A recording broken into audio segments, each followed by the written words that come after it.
Энэ оны байдлаар Монгол улс 360 гаруй мянган толгой тэмээг тоололжээ. Тэмээний тоо толгой өмнөх жилээс 20 мянгаар нэмэгдсэн их таатай мэдээ байгаа юм. Хүнс хөдөө аж ахуйн яамны зүгээс өнгөрсөн жил тэмээний үйлдвэрийг сайжруулахад анхааран ажиллажээ. Монгол тэмээ гэсэн ганцхан үйлдвэрлэл байдаг байсан бол 2015 онд тойрон жилдээ огтаад бид нэр 3 үйлдвэрийг шинээр баталсан байгаа. Өмнөдгөө аймгийн 2 сумын хан богдод галбын улаан гээд за мөн одоо Манлгав сумд бол хэцийн аны хэцүү хөрөн гэдэг тэмээний үйлдвэрийг баталсан байгаа. За Говь Алтад Дөхмийн тунгалгийн хөрөн гэдэг тэмээний үйлдвэрийг баталсан. Мөн тэмээний тоо толгойг өсөж залуу тэмээчдийг дэмжих ажлын нэг нь тэмээн поло тэмцээн. Тэмээчид тэмээгээ унан цохиур мод ашиглан хөл бөмбөгийн дүрмээр тоглох энэ тэмцээн Монгол улсад 2001 оноос зохион байгуулагдаж хөгжлийн гараан эхэлжээ.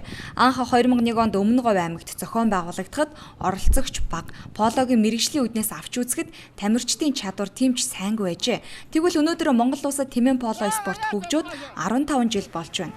Энэ хугацаанд тамирчдын чадвар ахиж улсын хэмжээнд 70 гаруй мастер төрөн гарчээ. Ер нь бол 2002 оноос хойш одоо 14 жилийн хугацаанд тэмээн поло тэмцээн зохион байгуулагдсанаар улсын чанартай 30 гаруй тэмцээн зохион байгуулагдсан. Үүнээс одоо юуны спортын мастерыг 70 гаруй спортын мастер төрүүлж чаддаг. Тийм болохоор энэ тэмээн поло бол үнэхээр улсын чанартай болчихжээ. Спортын мастераа төрүүлчихжээ. Мөн үндэсний спортын одоо наадмын хэмжээнд тэг бичигддэг. Одоо тэр наадмын хүрээнд бас энэ одоо тэмээн поло төрлөөрөө ордог тийм хэмжээнд очсон. Тухайлбал Өмнө Говь аймгийн Манлай сумын 1-р багийн хувьд 4 мастертай. Зөвхөн тэмээн дээр суугаад бөмбөг тоглож ялагчаа тодруулахын зэрэгцээ тамирчдын хувьд хувцас жигдрэлт, зохион байгуулалт, тэмээний өмсгөл зүүсгэлдээ хүртэл анхаарах болжээ. Ер нь бол 2002 онд зохион байгуулж байхад бол баг тамирч тэмцээний ур чадрын хувьд бол жоохон сайтар биш байсан. Одоо энэ жилийн хувьд бол ер нь шатрал 14 жилийн хугацааны дараагийн шатыг харахад бол тэмцээнд оролцож байгаа баг тамирчдын хувцлалтанд жигд мөн тэмээгээ сойж бэлтгэсэн, тэмээгээ сургасан байдал нь өндөр түвшинд тэр цохиур одоо метр 20 хэмжээтэй байх стандарт хэмжээгээ барьсан ер нь бол тамирчдын бас тэр ур чадвар тэр тэмээгээ сургасан байдал нь тэмээтэйг харьцаж байгаа байдал нь илүү их ур чадвартай өндөр түвшинд ирсэн байна.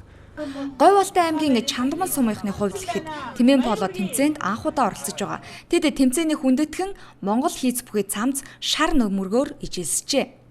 700 км-ээс гараад манай чинь 94 онц. 4 онц. 10 хүн 9 тэмээтэй ирсэн. Уяа тэмээ байгаа, сайхан госторох тэмээ байгаа, торон байгаа. Тэм насны тэмээтэй 2 машинтай ирсэн.